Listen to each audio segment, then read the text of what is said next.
The Heir of Something or Other, a Harry Potter fanfiction written by E.Jade Lomax on Archive of Our Own as Dirge Without Music. A fic prompt by Thy Evil Queen. Read by Grant Goodwin.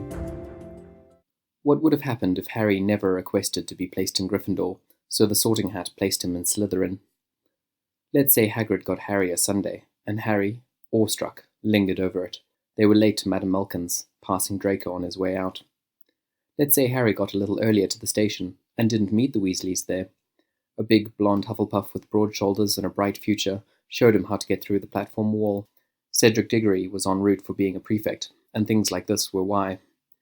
Because what if Harry had gotten his house opinions from the song, instead of age-old conflict? Slytherin, where you'll make real friends. And this boy with nothing, this boy who latched onto the first kindnesses he'd ever seen, he thought, yes, that is what I want. Slytherins. This is a group who laughs when Neville falls off a broom and breaks his wrist. And what if we had Harry there, who had always been the one laughed at, who had a nice thirst to prove himself, who had green trim on his robes instead of red? This Harry still stepped out in front of Malfoy's best sneer and demanded Neville's remember-all back, though he got a detention from it, not a seekership. When kids in the Slytherin common room tossed jeers at the pudgy feet of Millicent Bulstrode, Harry rose up to do something about it. This Harry, now one of Snape's own, got fewer house points lost, but many more detentions. It had never been the colours on his hem that Severus hated. He got more bruises. Harry had barely even learned Wingardium Leviosa, but he was little, years of bullying under his skin, and he knew how to get up in people's faces, snap out insults, and kick their shins when it got bad. This was not wishing Harry an easy path. This was not wishing the boy a warm house. This was Harry, 3 weeks in, sleep-deprived and considering running away and going back to Privet Drive. This was Harry in the back of Potions class, blank-faced under Snape's disdain, the way he'd perfected under the Dursleys' torments. Slytherin was the house of cunning, of ambition, but if you know better, the hat will let you ask for something else, if you know better. So Slytherin's dungeon was filled with the kids who thought blood purist sounded like home, with the children who didn't know better, with children. The dungeon was filled with children. When Quirrell shouted, "Troll in the dungeons, thought you ought to know," and Harry overheard that there was a girl in the bathroom crying, he still ran off to make sure she got out okay. He hesitated first, and at the back of the little pack of Slytherin first-years, at the back so that no one could get behind him, he hesitated. And Millicent Bulstrode, who could never quite keep her tummy tucked in enough, could never brush all the cat hair off her robes, never quite keep her temper in check, hesitated too. Harry did not ask Millicent to come with him. This was not a boy who asked for things. When he had asked for things, Dudley had laughed, Petunia had scowled, and Vernon had said, no, or just kept reading the newspaper, like he hadn't heard anything at all. But when Harry went, Millicent bunched up her robes in her hands, and followed. A troll got a wand up his nose. When Harry shouted for help, for the first time someone answered him. When Hermione picked her way out of the rubble, she stared at them, the grinning, messy-haired boy, and the scowling fat girl who was stubbornly considering either smiling back or kicking a bit of dirty water onto the reckless little Hellion's robes. Hermione stared. The green on their robes. She was 11 years old. The kids at her old Muggle school had called her ugly, know-it-all, pest. But here she had already been called mudblood by upper years twice her size, in green-trimmed robes just like these. It rang differently, that word, than Smarty Pants ever had. It was hissed, and it echoed out and further out, past the schoolyards and high castle walls.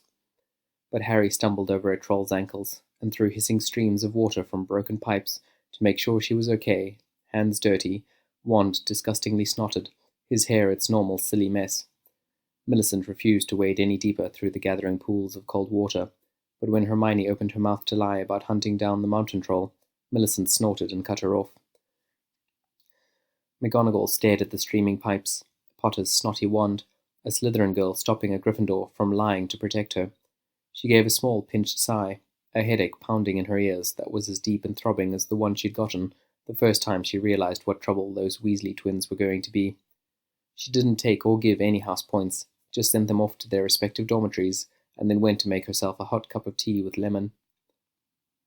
Hermione reached out best through books sometimes. She snuck out of her dormitory one night, breath held tight, chin held high, and tiptoed into the restricted section. She owed a debt, and that was more important than even rules, even expulsion. She read late into the night, quiet, and napped rebelliously through History of Magic. She had made her own 8-volume replacement history course with Madame Pince's help. When Hermione thought she knew what she needed, she stole all of Harry's lunch hours for a week and taught him how to cast lasting shield spells that wouldn't cave even to the top of the 7th year's class, even in a house known for its fondness for curses. When Harry finally mastered her shield spells and a pretty handful of booby-trap jinxes, he put them up around his 4-poster and slept easily for the first time since he'd arrived at Hogwarts. Slytherin was the house where you'll make true friends. The next time Harry went after one of his housemates, who was bullying a Ravenclaw in the back aisles of the library, Millicent dragged him up to Madame Pomfrey after, made his excuses for him, and finished up the last of his potions essay, so Snape would have nothing to tut about. When a Death Eater's daughter sent a curse at the back of Harry's head, Hermione muttered the anti-jinx under her breath from across the Great Hall. When Millicent went home for Christmas, Harry fed her cat every morning and evening, and praised every power he knew for the existence of magical cat boxes. Ron Weasley had not been in that bathroom to fight a 10-foot mountain troll and to seal a friendship in adrenaline and bold-faced lies to authorities. He had made Hermione cry that day. Well, a new world, a stumbling between what Hermione could be and what people wanted from her, kindness has gone awry, and books held close. All of these things had piled on Hermione's chest, and Ron had been the thing that pushed it over. He would do that for years, be the last straw, the last jagged edge to cut the last tendril of rope. He was sharp when he didn't mean to, and sharper when he did, a vaguely purposeful danger zone. Ron would make Hermione fume and shout and roll her eyes. She would make him throw his hands in the air, growl, stomp, and one day he would make himself apologize. It would look like this: a challenge, an offer to teach wizarding chess. It would seal a friendship in quiet, lengthy pauses, to deliberate between moves, in gentle and not so gentle ribbing, and greater crowing at victories. In stacks of chess strategy library books Ron had never thought to look for, and pretended badly that he didn't want to borrow. At the end of that first year, news of Voldemort, of the stone, and where it might be hidden, reached Harry's ears, and he only knew how to make one choice. Authorities seemed perhaps even less trustworthy now.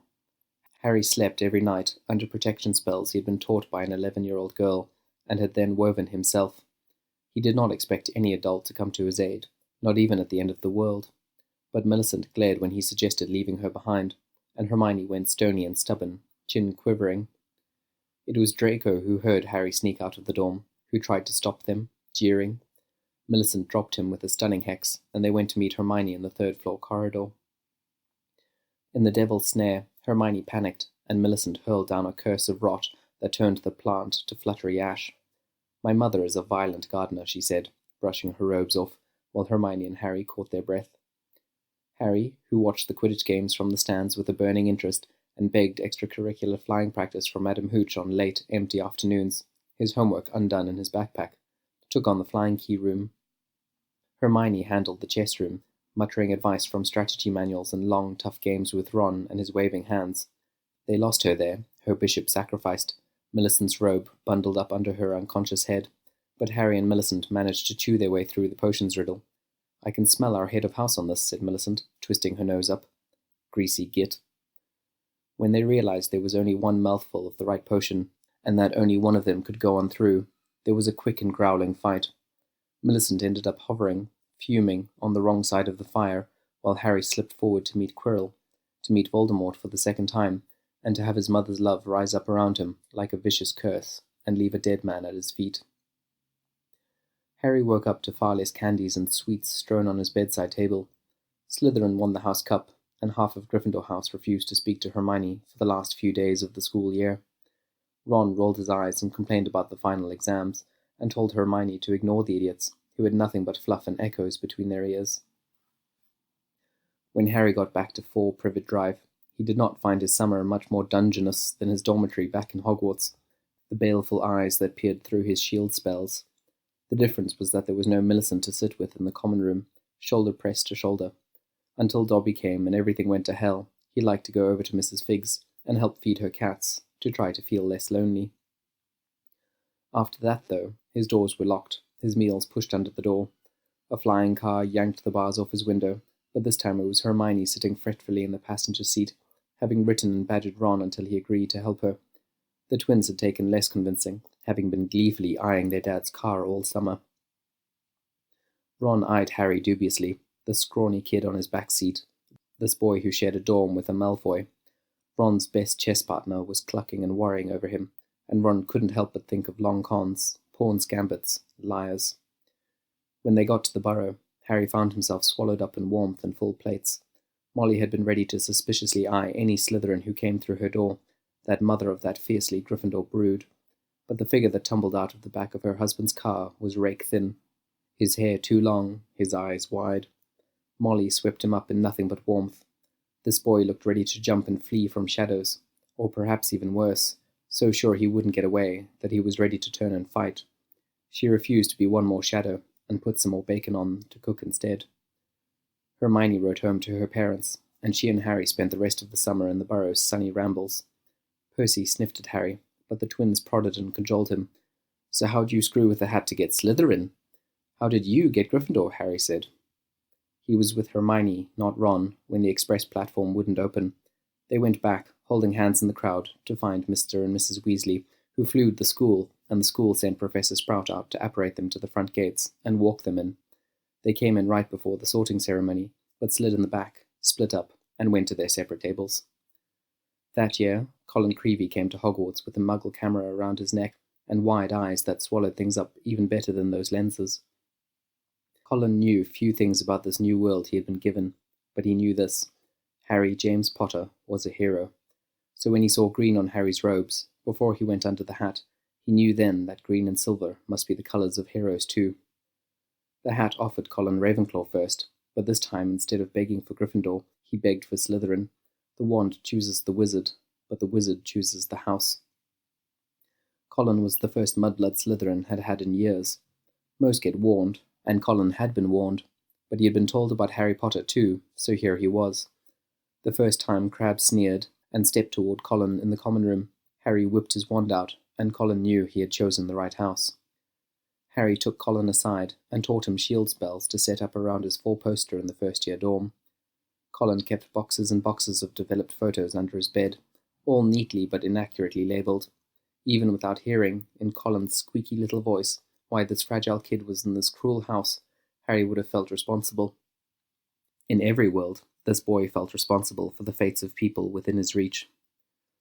He sent Colin to Hermione for tutoring, and watched him carefully in the common room, even after the common bullies got used to the muggle-born kid's presence, his clunky camera, even after they realised that bothering the little Creevey would get them not just Harry's rage, but Millicent's resigned wrath.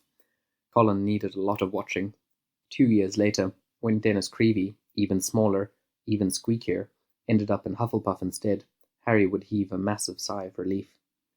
Harry dragged Colin with him to meals in the Great Hall, didn't let him out of his sight. At the less formal meals, Hermione would eat with them. They'd choose between their tables based on which had a larger space of empty bench for them to huddle in. The first time that year that Hermione said something polite and disapproving about the dessert on Millicent's clean plate, Millicent flushed red and sullen. But Harry sat up straight. He had been hungry before. Food on his plate would always feel stolen, just a bit, all his life, and if he could fight to keep that feeling from being shoved down Millicent's throat, he would fight. Hermione's spine went stiff, her lip went wobbly, and she stormed off, but she came back by and apologized later, pockets full of her Christmas package of Weasley sweets to share. Millicent collected chocolate frog cards with a passion. When they called Harry the heir of Slytherin that year, they meant it. When he saved the day at the end of it all, when the scare ended, the whispers wouldn't fade as neatly. "You aren't, really, are you?" said Millicent. "The heir?" Harry flopped back on his bed. "Aren't we all?" Millicent lay down next to him and thought about that while her cat jumped up and curled up to sleep on the soft, plush warmth of her belly. Hermione did not ask him, just frowned over her homework in the library next to him, so Harry stumbled it out one day. "I'm not, you know. I'm not doing all the things they say I'm doing." Hermione stuck her quill in her bush of hair and peered up at him. "Obviously?" He blinked and she rolled her eyes, then rubbed her nose and got ink all over it. "You clearly don't hate Muggleborns," Hermione said, violet smudged nose in the air. "You could be an exception," Harry said, starting to smile. "I'm not, though," she said. Harry found Luna earlier, In her first year, and not her third. Harry was on the lookout for odd ones out, people who were true to their houses, but whose houses were not true to them. Luna had her eyes open, wide and bulging, and she was swallowing the world sweetly whole. Her shoes were disappearing one by one. He invited her to their study sessions in the library, where Luna got infuriatingly under Hermione's skin and made Colin laugh so hard he fell out of his chair and onto Millicent's shoulder. But there was writing on the wall in dripping red paint. The roosters were strangled one by one. The chamber was opened, and Harry found himself spat at in the halls, but that was hardly the worst of it. Hermione was saved by a mirror around a corner, Colin by his camera lens. Harry sat in the infirmary, shoulders hunched, hands twisting in his lap, until Madame Pomfrey kicked him out. He left candy by each of their beds. Millicent read aloud to each of them in a low voice. For Colin, his worn copy of The Hobbit, taken from the shelf by his four-poster, class reading assignments for Hermione. And it was Millicent that found the torn page clenched tight in Hermione's petrified hand. When they went down to the chamber, Gilderoy tagging uselessly along, it was Harry and Millicent and Luna. If Colin hadn't been already petrified, they would have locked him in a broom closet somewhere, for the crime of being too small and too breakable. But there was also Ron Weasley, who had spotted them slipping away and thought to follow the heir and his evil minions down to where his baby sister was being kept. Ron caught up with them when they were opening the passage in the girls' bathroom, his wand out, furious and desperate. Gilderoy yelped, but Millicent slammed the door shut behind him, while Harry grabbed Ron's gangly forearm. "We're going to save Ginevra, stupid," said Millicent, eyeing Ron's taped-up wand dubiously. "I just saw him hissing, and then the plumbing moved," Ron said. "Harry's the heir of something, probably," said Luna calmly. Her wand was stuck in her bun. "But we're here to help." She drew a spare pair of spectacles out of her pocket and handed them to Ron. She had transfigured a set for each of them, the glass lenses turned to camera lenses, so that the basilisk could only petrify and not kill them. They found Ginny limp on the chamber floor, and Tom Riddle dramatic and cruel, smiling. Harry and Tom were mirrors in this world, more than they had been in any other.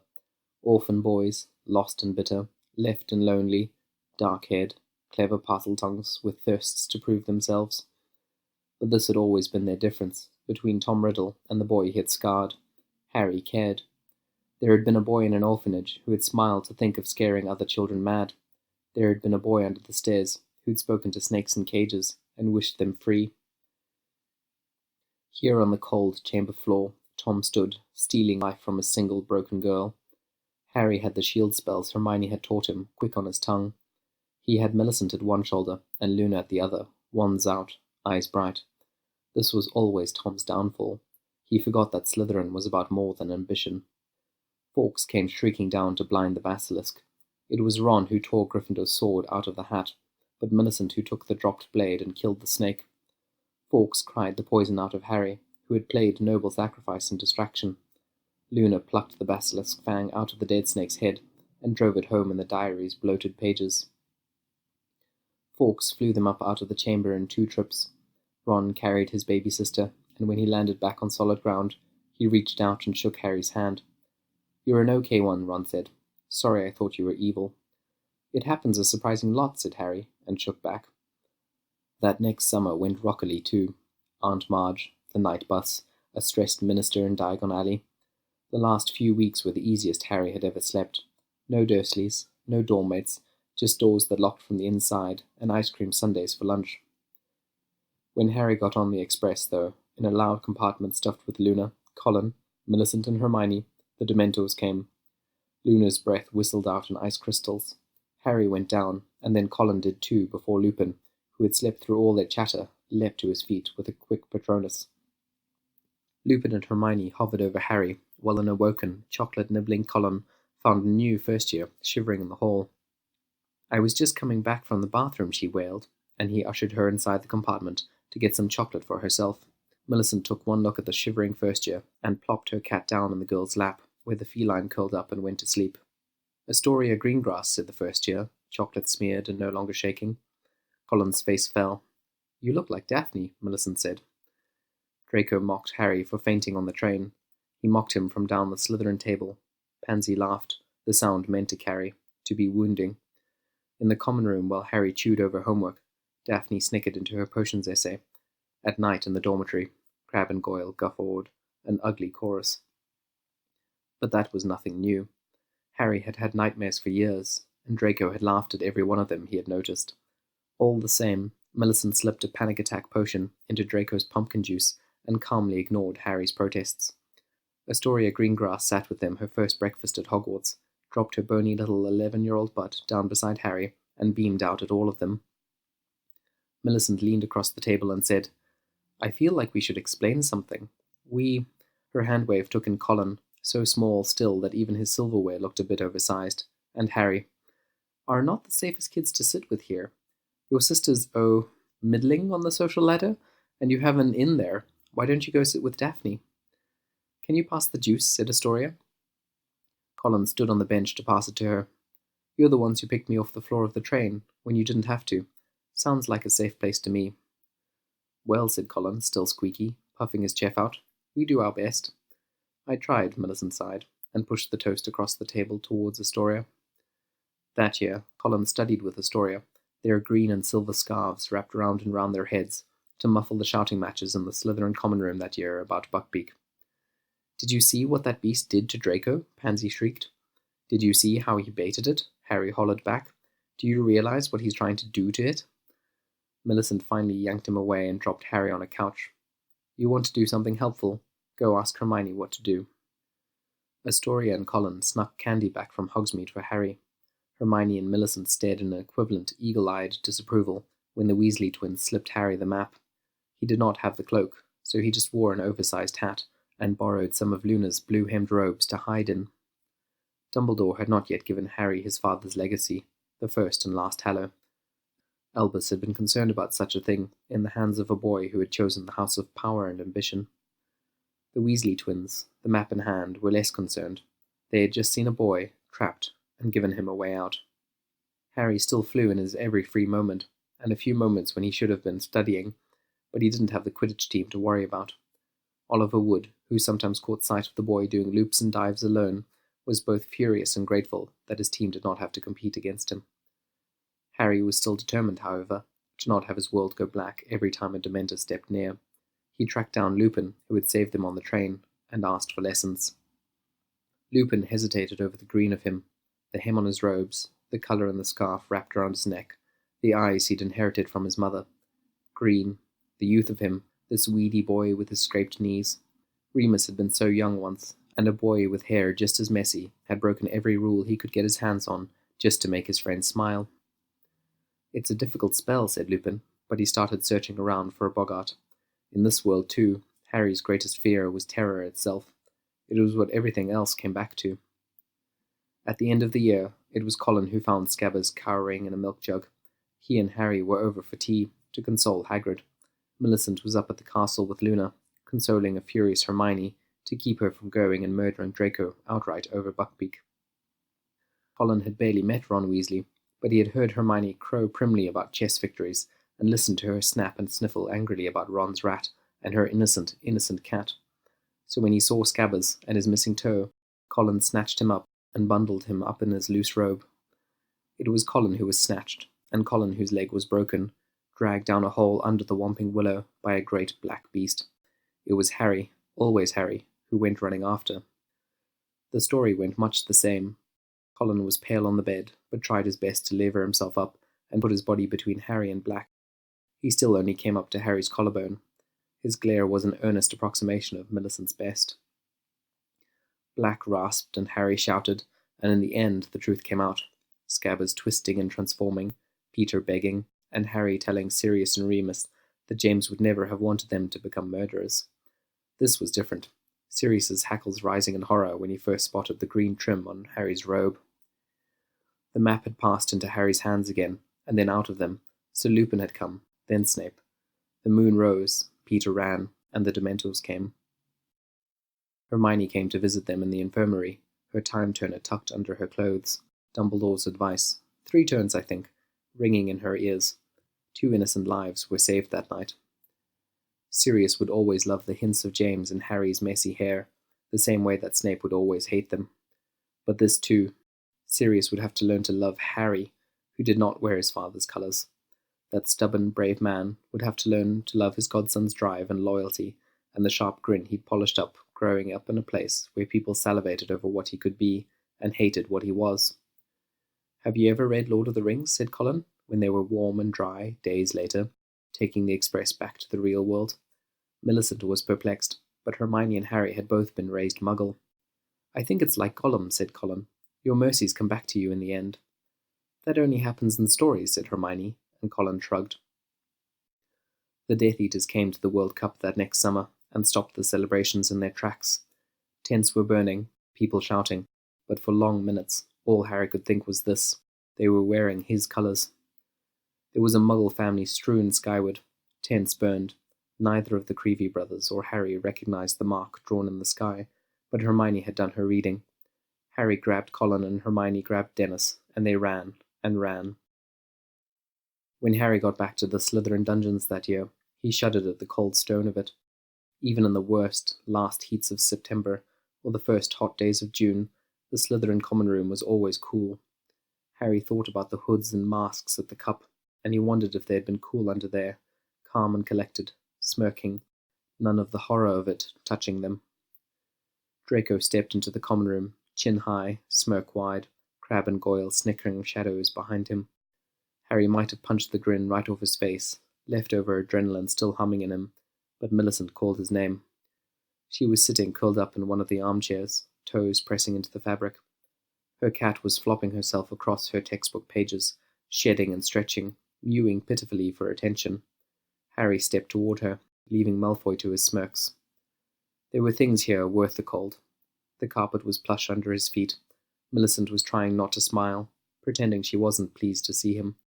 The lake pressed close in to the walls of the common room, dark and heavy, full of thriving, blooming life, holding the stones close like enfolding arms. When Harry's name came out of the goblet of fire that year, Colin's wild applause was only joined by his little brothers across the hall. Millicent shushed Colin and Hannah Abbott shushed Dennis. Harry dragged himself to his feet and slunk uncertainly across the hall, dozens of stairs cutting into his shoulder blades. What else would you expect of a Slytherin but trickery like this? But inside the little, shuttered heart of Draco Malfoy, cogs were turning. Harry Potter was a snivelling, irritating, mouth-breathing Muggle lover, but this was also Slytherin's chance. The evening after the goblet spat out Harry's name, Draco cornered Harry in the common room and drew his wand. Harry almost knocked it out of his hand. "Aw, twitchy, Potter," said Draco. "Afraid?" "Really reasonably wary," said Harry. Colin had tiptoed up behind Draco, ready to stick a leg out for him to stumble over if Harry wanted to shove him away. "I'm not going to curse you, Merlin's beard," said Draco. "I just want to teach you some spells." "By cursing me with them?" "No, for the tournament," said Draco. "We can't let a Hufflepuff beat us." "I quite like Cedric, actually. Good champion material." Draco made a disgusted sound. "Fine, but you don't want to die in that arena, do you? And people do die in the tournament. It's wicked.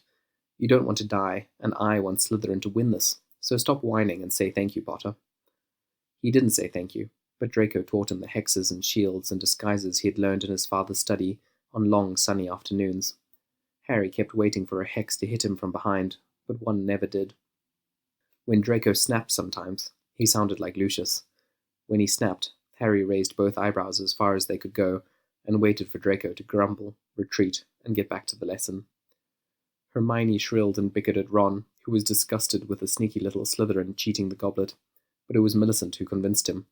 She grabbed Ron's complaining shoulder, pinned him to a wall, and glowered down at him. "Harry didn't," Millicent said. "Harry wouldn't. He gets stared and spat at enough, don't you think?" Her creasing brows told Ron he probably wouldn't like it if he did anything other than say yes. He did think so. Hagrid didn't think much of Slytherin, but he loved James and Lily's son, so Harry heard about the dragons early, and because he was Harry, Cedric heard about them too. Draco stared in dubious disapproval when Harry told him he'd given vital game intel to an opponent. Hermione set up research triage in the library. Colin, Dennis, and Astoria playing distractible research assistants, while Millicent drilled Harry through useful spells. Luna breezed in and breezed out, giving Harry heartfelt advice on dragons that he decided very firmly not to take. He doubted perfume of peppermint or a ukulele was likely to help anyone at all. At the first task, Astoria crammed a green and silver beanie on Daphne's dubious head and dragged her big sister to the seats with the best view. When one of Madame Hooch's spare brooms hurtled, whistling and jerky, to Harry's hand in the arena, when Harry took off just in advance of the cranky dragon fire, Astoria saw Daphne screaming excitement and support, and pretended smugly not to notice. Beside Daphne and Draco, who was equally on the edge of his seat, Pansy Parkinson sat back, rolled her eyes, and checked the blunt edges of her painted nails. When Hermione rounded them up for research nights on the second task, and the pesky golden egg, Ron joined them too. She bet me an evening of helping her with the stuff for every game of chess she wins, Ron explained, poking through a book on water spells. Did you lose a lot of chess? Said Millicent. No, Ron said instantly, then flushed. It's just, it's not half bad with you lot, so I've just kept on showing up. He poked at the book again. Common room's boring anyway. Seamus is no good at chess. There was no Neville to point Harry to gillyweed, but Millicent's mother was a gardener, and Hermione was very good at breaking into even Snape's cupboards. They pressed the gillyweed into Harry's hands, and then he found them both under the water the next day. Crumb rescued Hermione, and Harry again brought Fleur Delacour's little sister back to the surface, but he waited there, lingering in the cold depths for Fleur to come, for long minutes. Water rushed in and out of gills he was borrowing. Millicent floated there, cold and stiff, eyes closed, and Harry shivered and pretended it was the cold. He had almost died so many times in his life already, in a cradle under a flash of green light, basilisk poison on a cold, wet floor, Dementor's bony hands gripping his chin, but these were the things his nightmares were made of, his mother's eyes. Hermione knocked aside, thrown down like a rag doll by the giant stone queen. Colin's fragile wrists, his lack of balance, the way he followed behind them anyway. And here, Millicent's face gone slack, adrift in cold water. Her brows finely unfurled, no hint of a temper simmering, no suggestion of a smile beneath it. When Harry finally cut both their ties and shot for the surface, it got warmer and warmer. He still didn't fully manage to catch his breath until he heard Millicent hack, spit, and inhale beside him. Astoria was too young to attend the Yule Ball without an older date, so she badgered Ron into taking her, and then snuck little Colin and Luna in the back door. Crumb, to the surprise of everyone except Millicent, took Hermione. Harry took Millicent. The girls came downstairs together, bumping shoulders. Hermione had her chin up, but Millicent was more shy than Harry had ever seen her. Hermione's hair all fell in a smooth river down her back.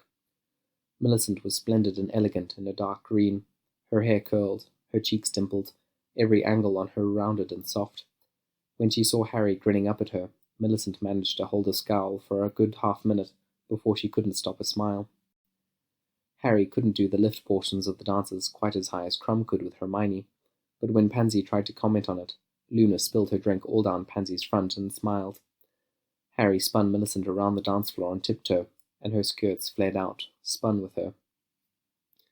Astoria danced her way through every good boy in the school, and a few bad ones. After a few muggle-born kids had stepped on her toes, Astoria looked round for someone who would know the steps, and found Draco Malfoy offering his hand. They had danced at fine balls all through her childhood, so Astoria stepped out onto the floor with him. It was pleasant until Draco said something sneering about Hagrid. Then Astoria stepped on his toes because she knew he was too well-bred to do anything about it. "Have you ever thought about not being awful?" Astoria asked. "You don't understand," said Draco stiffly. "Draco Malfoy," said Astoria sternly, all of 13 years old, and magnanimous with it. "I am a green grass. I know what it's like to be raised to think you're better than everyone else, to be raised to be hateful, but with poise." He blinked down at her. "You've got more ugly things to unlearn than most," she said. "That just means you better get started, numbskull." "But it's—" he wet his lips, shaking his head. "My father will see it as— I can't."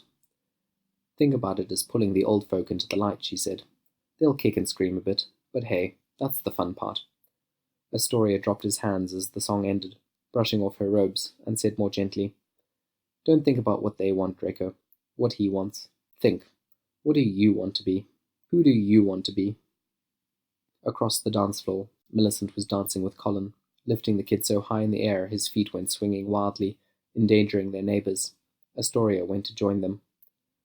For the third task, Amos Diggory came to shout support for Cedric, but Molly Weasley showed up to cheer for Harry. The Potter supporters were an odd group, smaller than Cedric's, but Luna had built a giant hat in the shape of a snake, gnawing on a dragon carcass. Little Dennis Creevey was one of their few Hufflepuffs, though Susan Bones, who tutored Dennis in charms, came over now and then to say hello. Draco stood off to one side, caught between bated breath and desperately trying to look cool anyway. Astoria screamed cheerfully beside him.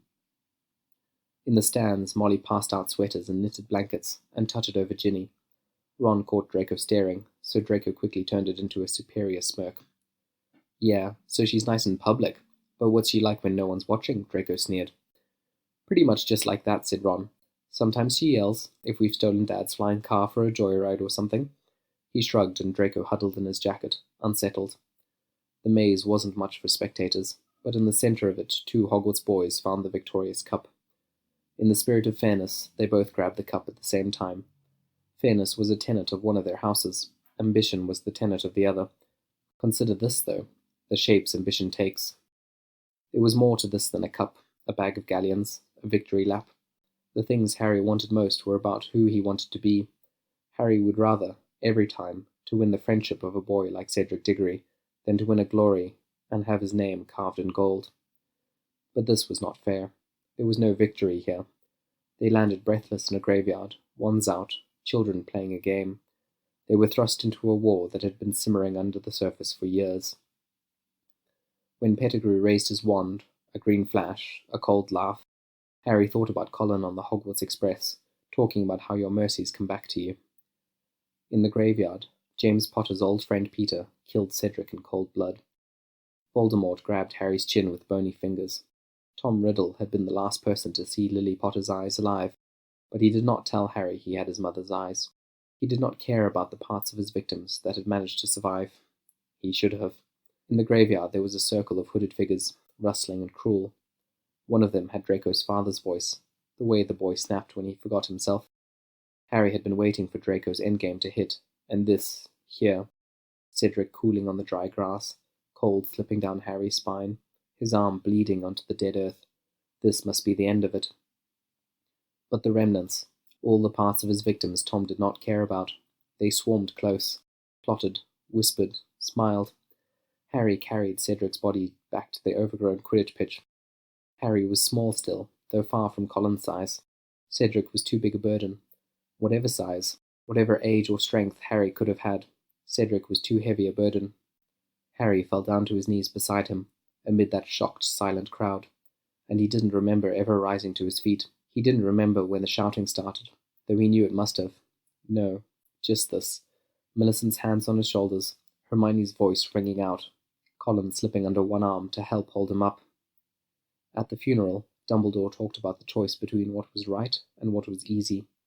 Harry wondered if Dumbledore really thought Cedric had had any choice in the matter at all. Harry didn't get any news all that long summer. Dumbledore had been uncertain of a Harry in red and gold.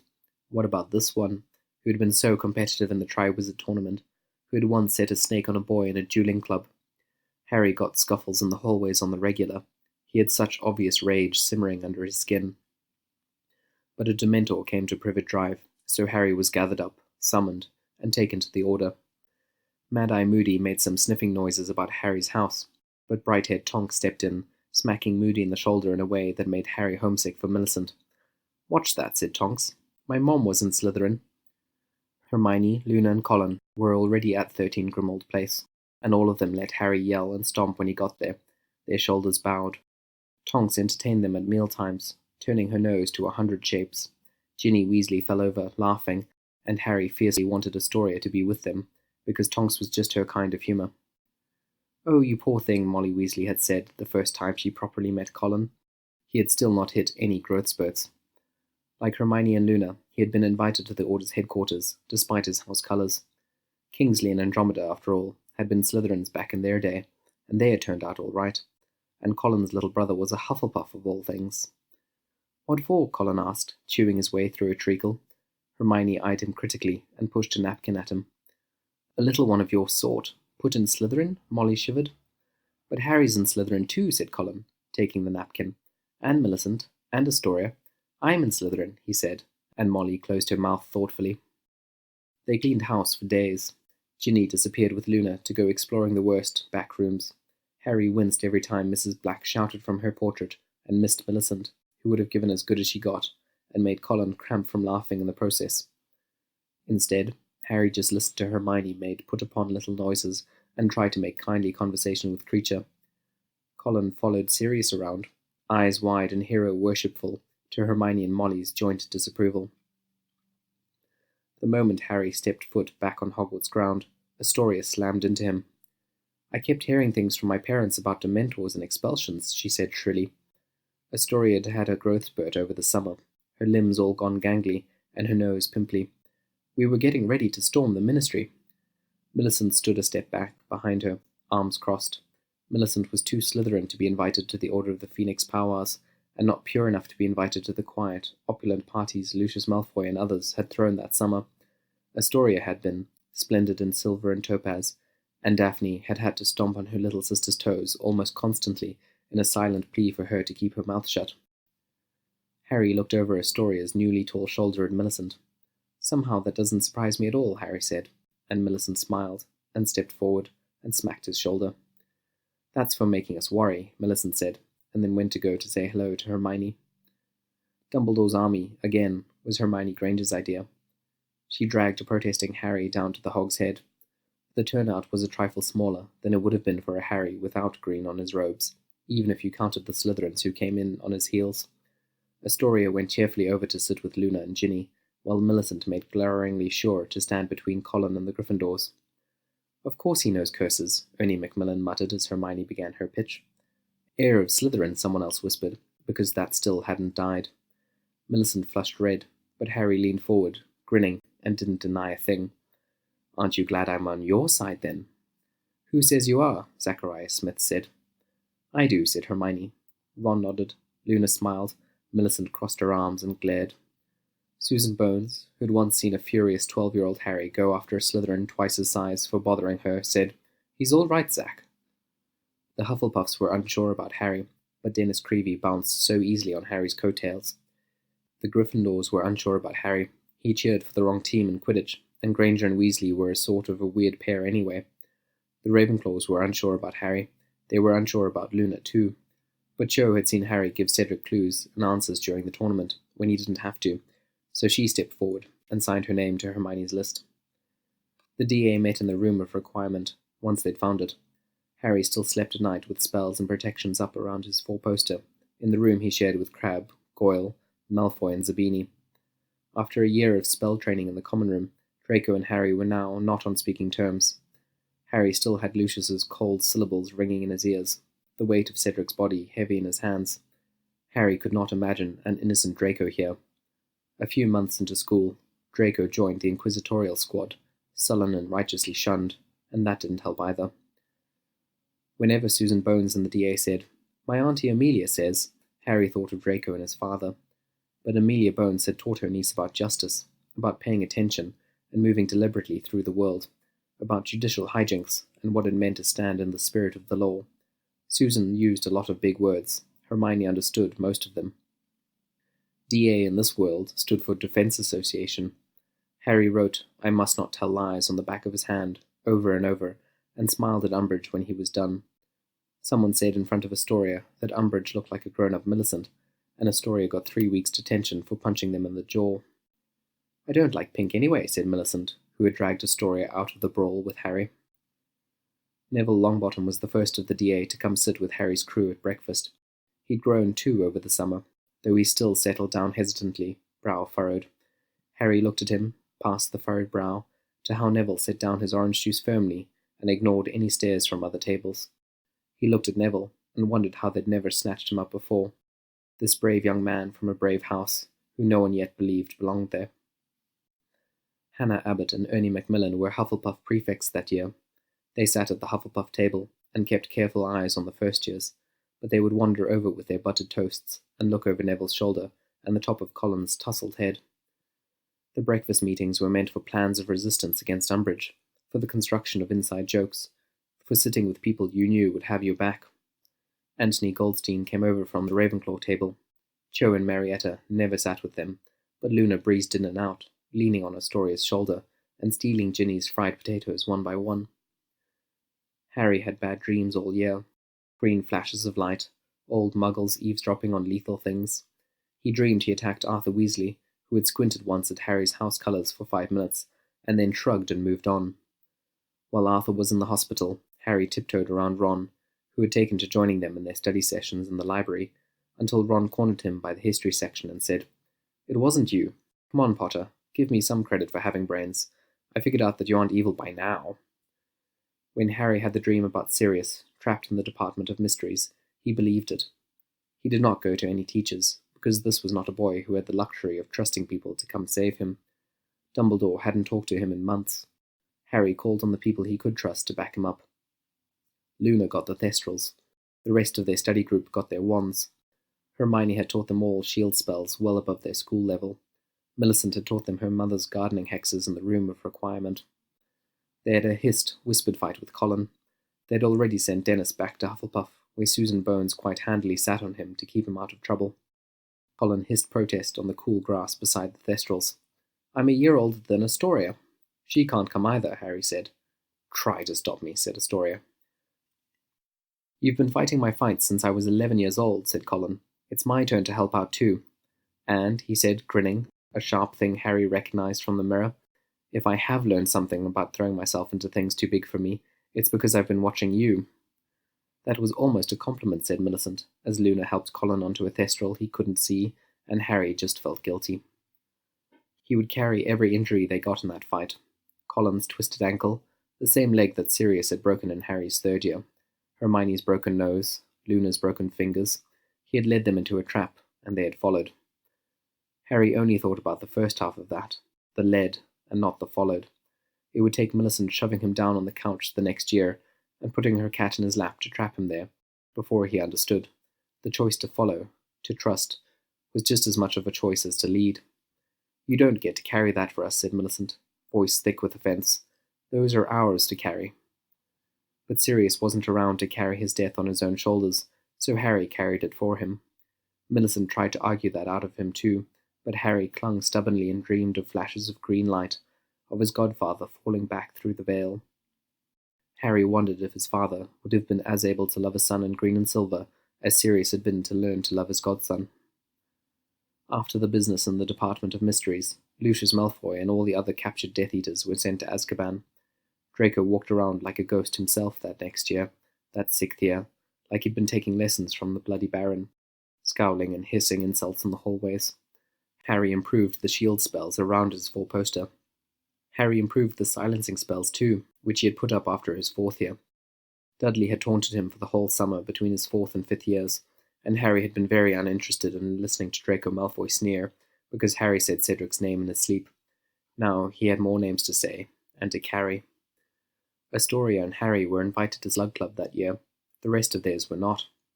Dumbledore had again used Harry as a dangling bait to get Slughorn to come to the school and teach.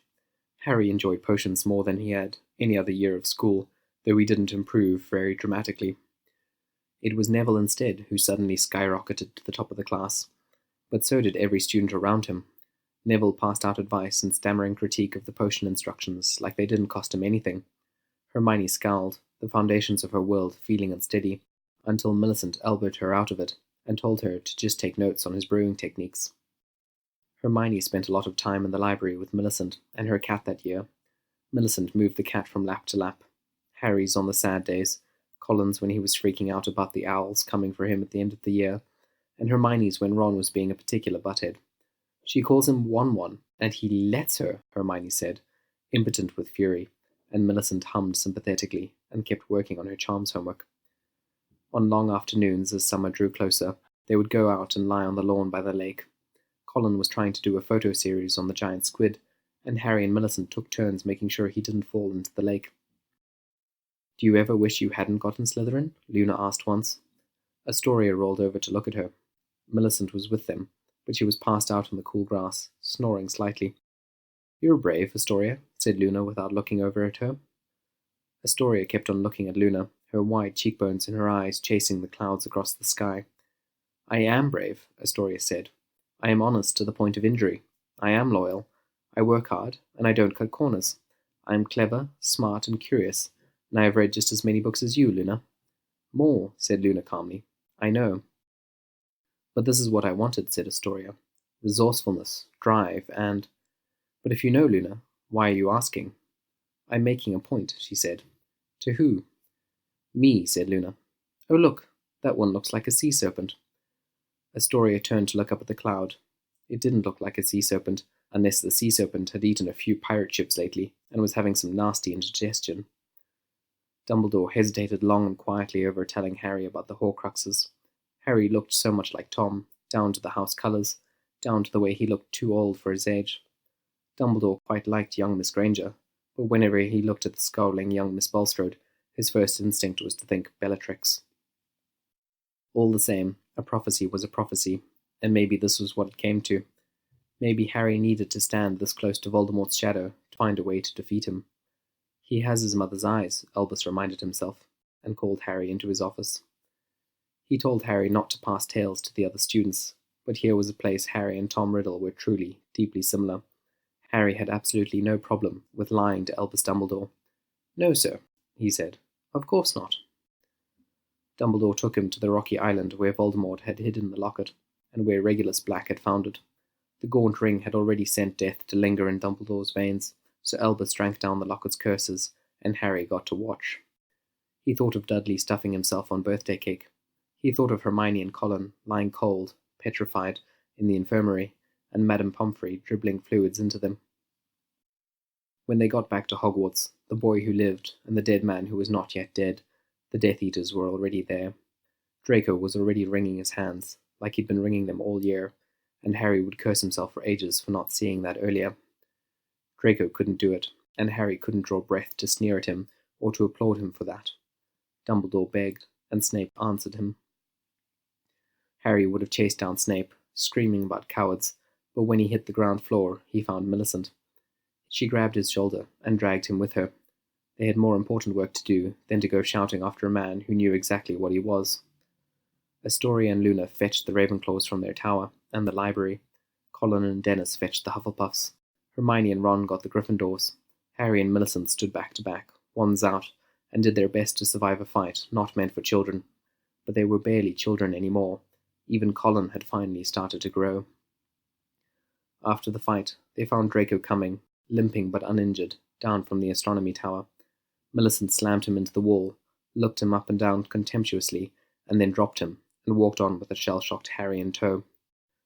Others were more willing to waste time on the traitor. Hermione had not yet sheathed her wand, and her knuckles were white, wrapped around it. Astoria whipped up a storm, shrill voice cracking. Dumbledore was on the cobblestones outside. There were burns on classroom walls from hexes, curses, and children were hiding scared in the closets all over the castle.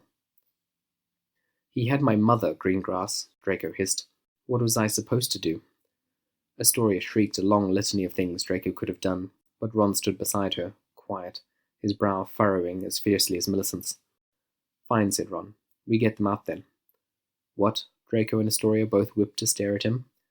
We're fighting a war, and your parents and estate are material in it, said Ron, his tone careless. So we're going to go get them. Probably going to ruin your house in the process, though. Sorry. I'm not sorry, said Astoria, chin high. Ron sighed and shooed her away. Hermione looked steadily at Ron. He looked back, and it could have been just them on a late night in the Gryffindor common room, studying each other over a chessboard. I'll go too, Hermione said. Those are some big words, Weasley, said Draco, then chewed over the rest of his words before he said them. I thought you hated me. I do, Ron shrugged, for a lot of reasons even. I hate you because you're a Malfoy, and I'm a Weasley. I hate you because you hurt a lot of people this year. You got Dumbledore killed, and nearly a lot of other people too. I also hate you because you're a git, Malfoy. Draco's face had gotten stonier and stonier. But you see, said Ron, I'm expecting you not to hate the people you were raised to hate, so I probably shouldn't hate you just because my dad hates your dad. And this year, I'm not sure what I would have done if someone had my mother. And the git thing? Well, I suppose you probably can't help it. And you? Draco said to Hermione. Hermione pointed a finger at him. I haven't forgiven you yet for Buckbeak, so don't go fishing there. Hermione has a saving people thing, explained Ron. Harry, Hermione said, nettled. Harry has a saving people thing. Harry has one too, said Ron amiably. Supposedly there were classes to finish up, but they didn't bother. They met in the room of requirement, all the kids who had risen to Harry's call, and they made plans.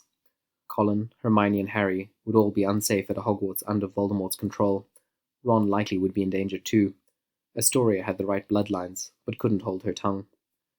Astoria, Harry, and Colin went after the Horcruxes. Colin brought his camera. Ron and Hermione took Draco to find his parents and remove at least one piece from Voldemort's side. Millicent stayed in Hogwarts to keep an eye on things there.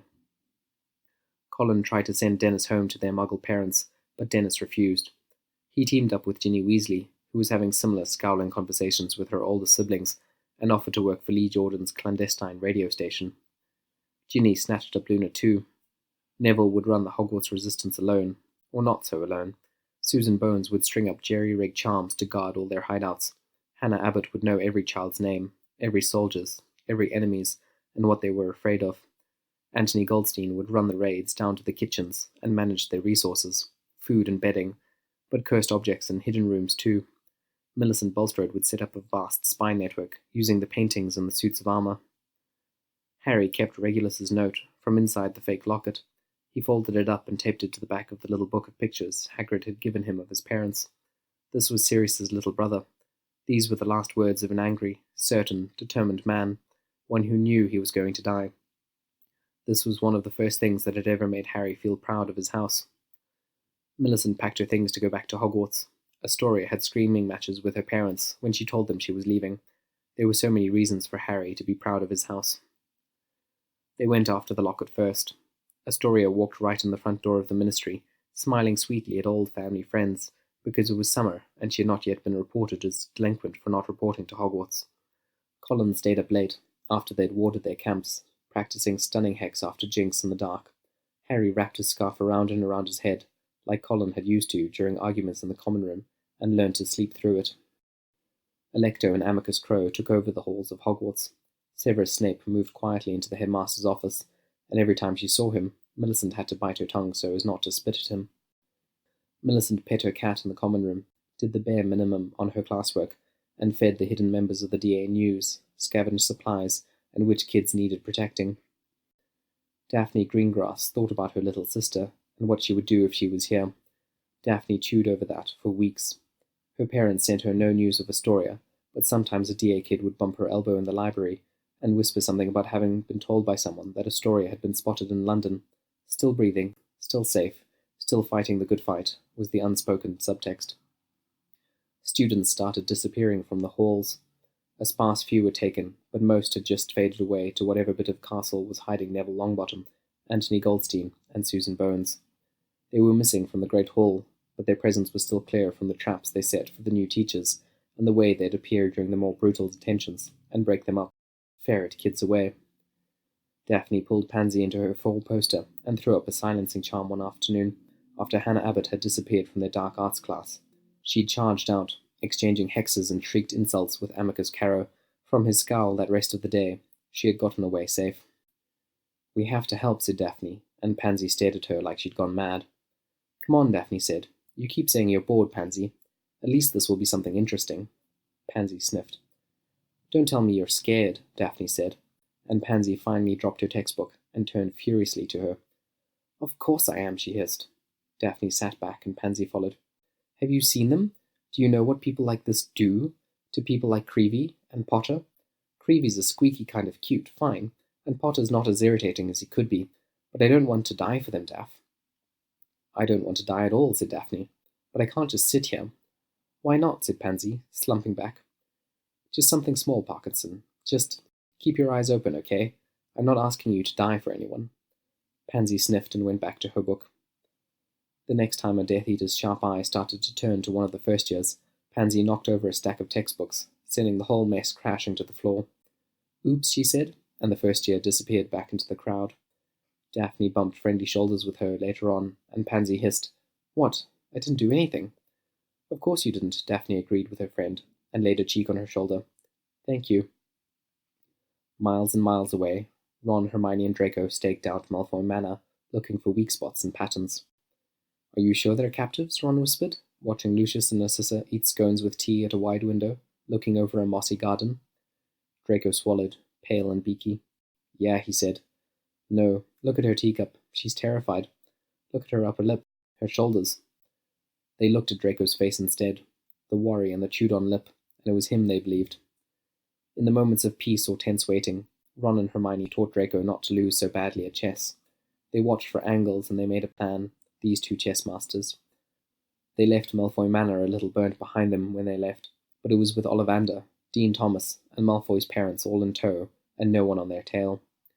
Lucius thanked them, bewildered, and Narcissa thanked them, stiffly gracious. Draco saluted them as his father put a hand on his shoulder and apparated them all away. Good riddance, said Hermione pleasantly, looking at the empty space that had once been occupied by Malfoys. Ah, he was getting better at chess, said Ron. Ron and Hermione headed back to Hogwarts to shore up the defence there, picking up Luna, Ginny, and Dennis along the way. Things were coming to a head. The Horcruxes were falling one by one into Harry's hands. Hermione and Ron discussed strategy. It was the two of them who thought of the basilisk fangs still lying in the chamber. It was Luna who found the diadem. Sweet, tiny Dennis helped her talk the Grey Lady out of it. When Harry started heading back to Hogwarts, so did Voldemort. Voldemort's forces swarmed on the castle, werewolves and giants, Astoria's cousins and Pansy's parents as dearest friends, and a marauder. Harry's forces gathered in the hidden places. Neville's young army, Lee Jordan's radio agents, the Order of the Phoenix rejoined. Hogwarts would be their final battleground, because wasn't that what all of this was about? Children, and who they would grow up to be. Colin had almost reached his full height, hovering a whole inch above Harry now. Astoria's wand was quick to her hand, a thoughtless, breathless thing. In the Slytherin common room, the night before the battle, Millicent Bulstrode got up on a table, hands on her hips, and hollered for attention. You all have to make a choice, she said. I know you don't think you have a choice here, but you do. Heads peeked out of dormitories. Someone threw a quill at her. You're going to get us all in trouble. We're not the house of bigots, said Millicent. In the back of the room, Goyle buffed his prefect's badge and rolled his eyes. We are the house of power and of cunning, and of standing by our own. Potter's not one of us. It doesn't have to be about Potter. This is our home too. I am going to fight for it, said Millicent. All the other houses, they might fight, they might run, but they are going to get asked. So I am asking you. To be brave, someone sneered. To be terrible, said Millicent. To be the worst thing they've ever seen. To dare them to ever again try to step onto our home ground. Hogwarts is ours, and we've been walking around like frightened children this whole year. We are occupied ground, and I am asking you to help me drive the invaders out. She looked around from face to face.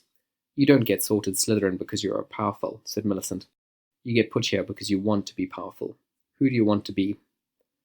When Millicent left that night, before the Carrows could come to collect her on their informant's word, Daphne Greengrass went with her. So did a handful of others. Pansy Parkinson laid in her four-poster all night, sleepless, staring up at nothing. The battle broke out the next morning.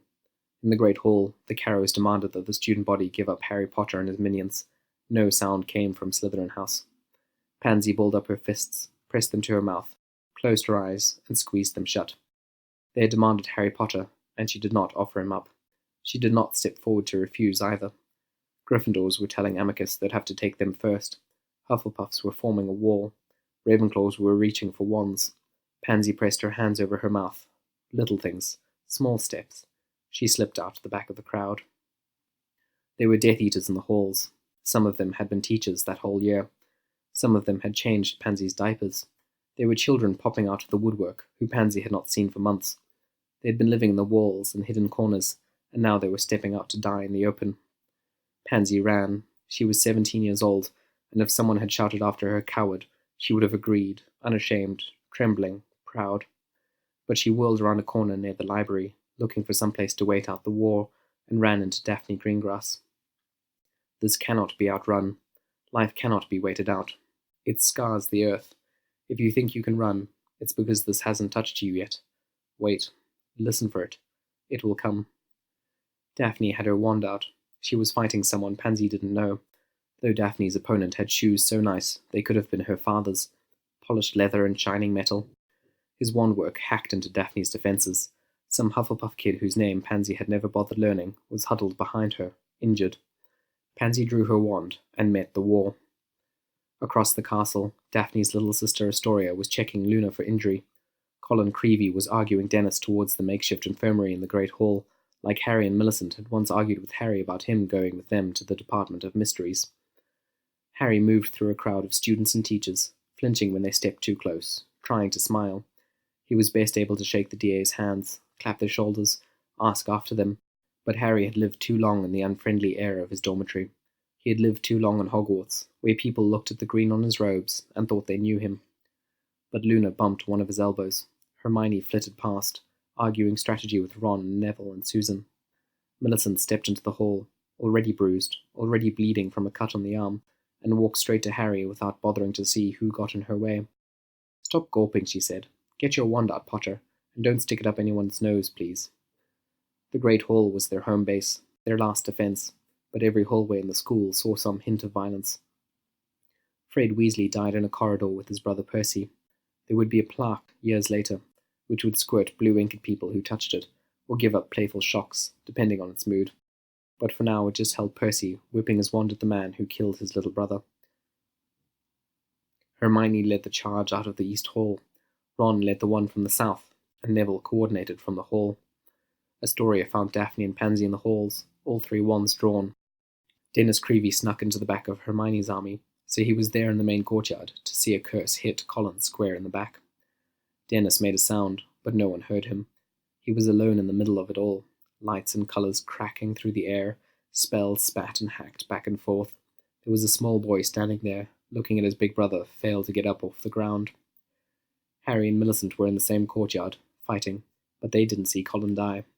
Neville would find them later, and tell them.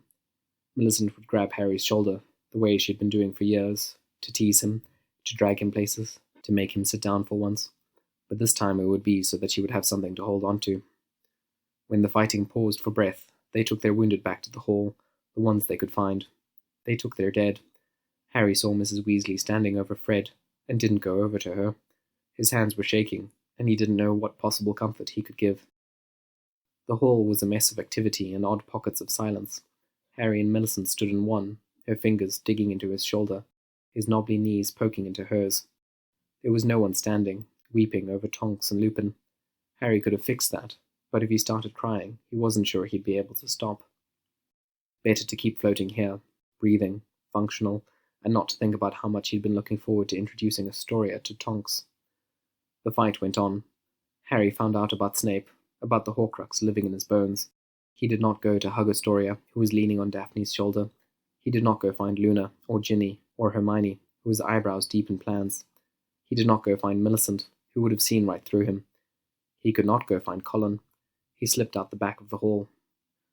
Dumbledore had not given him the stone as an inheritance. Harry did not even have the cloak. Draco, who was watching fear fall slowly away from his mother's shoulders in a villa out in South Italy, was still the unknowing master of the Elder Wand. Harry was not a master of death in this world. He was just a boy prepared to die. He walked alone down through the leaning trees, and out to the clearing where Tom Riddle was waiting to kill him. He could not call on his parents' shades to wish him well. He had no stone to summon Colin and Fred so that he could say goodbye.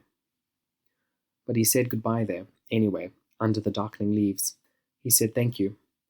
Fred had given him the map. Colin had grown tall. They had fought because there were some things worth dying for, and Harry could do no less. He walked into that clearing with no ghosts at his shoulders, but with all their memories.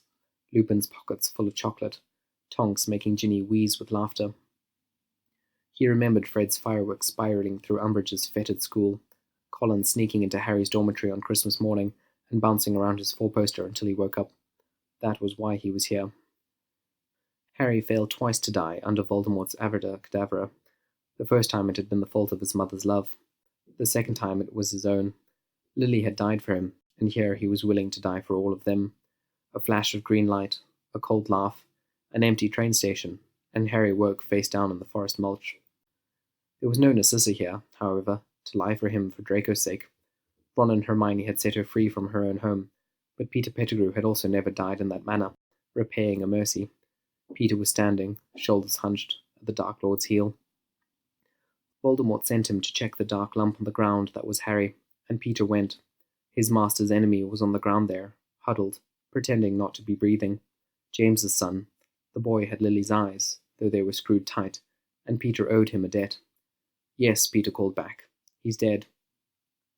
When Harry tumbled, breathing, out of Hagrid's arms onto the Hogwarts cobblestones, Peter's false hand reached up and strangled its wearer. He was the last marauder to die, but there was no time to mourn that. Voldemort was dead on the cobblestones 2 minutes later. Bellatrix Lestrange had already perished at Molly Weasley's hand, so there was no one to mourn Tom either. The clean-up was longer than the battle. It took them hours to be sure the whole castle was secure, to find all the injured and the wreckage. It took them days to compile all the lists of the dead. It took them weeks to repair the castle fully. Hogwarts would be open for the new, smaller class of students that next September. It took them months to not go rigid and alert every time someone scraped a foot across the floor behind them. It took them years to heal. Bad dreams and bad legs, loss and fear waging war inside them, to see which one cut deeper. It took a lifetime. They would get better at deep breaths, at not reaching for their wands, at assuming safety. There would always be a part of them that lived in that war. Hannah Abbott in the mess of her pub would feel battle terror welling up in her throat. Anthony Goldstein, after years of steady jobs in his own little house, kept non-perishable food, good maps, and an emergency medical kit tucked under his bed. When the cat jumped up onto her bed at night, Millicent jerked awake, hand already on the wand under her pillow. Used to this, the cat curled up in the small of her back and, purring, went to sleep. Astoria could not go home. Daphne could stand it, could bite her tongue and kiss her mother, but Astoria could not. She took the ministry up on its DA-wide offer to join the Auras. Astoria trained hard. She wore a green band in her hair and tiny silver earrings. She was ashamed of her family, but she refused to be ashamed of herself. Astoria moved in with Hermione and Luna, who were going to university. Hermione played weekly games of chess with Ron, got a degree in international magical relations, and set out to take the ministry by storm. Luna went out to find creatures that no one else believed in. Astoria never got to meet Nymphadora Tonks, but she changed Teddy Lupin's diapers and read him Colin's battered old copy of The Hobbit. Harry had moved into Andromeda Tonks's spare room while he got back on his feet. Andromeda was one of the few Slytherin Order of the Phoenix members, which meant something, and they both wanted Harry to know his godson. Harry fed Teddy and read him stories, got spit up on, and screamed at. He thought about going to the Auras, like Neville and Astoria and Parvati, but he was tired. Millicent and Harry checked in on Dennis Creevey every week. Dennis had moved back in with his old Muggle parents. He was going through the boxes and boxes of Colin's developed pictures, sorting through them, laying them out.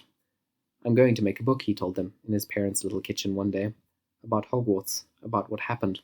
I don't want them to forget." The boxes were all stacked up in Collins's old room, Muggle shoe brands mixed in with a few wizard hat boxes. Millicent went over to help sort through the pictures, but Harry went over to the girls' apartment instead, and flipped through Hermione's textbooks, thought about what came next. He signed up for Aura training after a few months, showed up every day precisely on time, and let Astoria tease him for being a rookie. Harry looked forward and forward. He tried to think about the years to come, when he moved out of Andromeda's, when Hermione ruled the world, when Millicent stopped hopping from odd job to odd job and found something to fall in love with. He did not want to think back, about Millicent, bloody, bruised in that great hall. He did not want to think about Colin in the common room, scarf wrapped round and round his head, chewing on his quill as he tried to do his charms homework. Harry had his own room now, but he kept the shield spells up. He tried to tear his gaze to the future, but the past kept nibbling at his heels. He went to see Astoria, and he remembered her dancing at the Yule Ball with the same grace with which she fought Death Eaters. He remembered Colin, chocolate-smudged, picking her up off the train corridor floor. Harry finished Aura training, and his year as an on-the-job trainee. He got an apartment, but stopped by to have tea with Andromeda and Teddy every week. After he got sworn in as an official Aura, a package showed up on his doorstep, Dennis's manuscript. Harry let it sit 3 days before he opened it. He went over to Millicent's before he did, so he could curl up on her couch and borrow her cat. He paged through it. Some of the pictures moved, but some Colin had left Muggle, and still, Dennis hadn't changed that.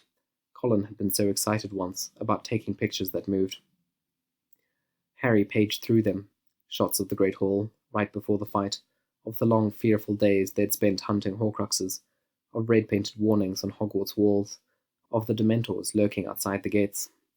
But this too, Astoria fast asleep on a chair in the library, Ron and Hermione leaning over a chessboard, blind to everything around them, 4 Triwizard champions dripping and toweled on the shores of the lake, Harry demonstrating a spell in the room of requirement in his 5th year, and every colour of house looking on. But Harry's turning hands stuttered quietly to a stop over one photo. Someone had stolen Colin's camera. Astoria, Harry thought, probably. The picture was a bit blurred at the edges, a bit of finger in the frame, but it caught them all at the breakfast table, crusts of toast strewn beside tattered quills. It could have been any day. Millicent was rolling her eyes, and Hermione was frowning over her book. Harry was laughing aloud at something Luna was saying, but at the centre of the frame was Colin, small and exasperated, looking straight at the camera with a smile creeping up over his face. Years and years from then, on an old couch Astoria had helped Millicent find at a second-hand store, the cat in Harry's lap rolled over and squirmed into a more comfortable curl. Millicent dropped down beside him, a weight on his shoulder. Harry let himself inhale. The air scraped over his throat, but he breathed out, and then in, again and again. This was not wishing Harry an easy path, but when has this ever been easy? When has this ever been about what was easy? They would grow older, they would grow up, and it would get easier to tell stories about Colin, about Fred, about Sirius. Harry would leave the Aurors 3 years in, and take a job teaching defense against the dark arts at Hogwarts. Millicent would set her cat down on top of them each on hard days. Hermione would lend them books that none of them but Astoria would be any good at reading in a timely fashion. Luna would show up, unexpected, on each of their doorsteps with presents and unbelievable stories that they would believe anyway. This was not the easy path, but it was a good one. This has been a reading of a fanfic creation by E.Jade Lomax, with music by Maiden.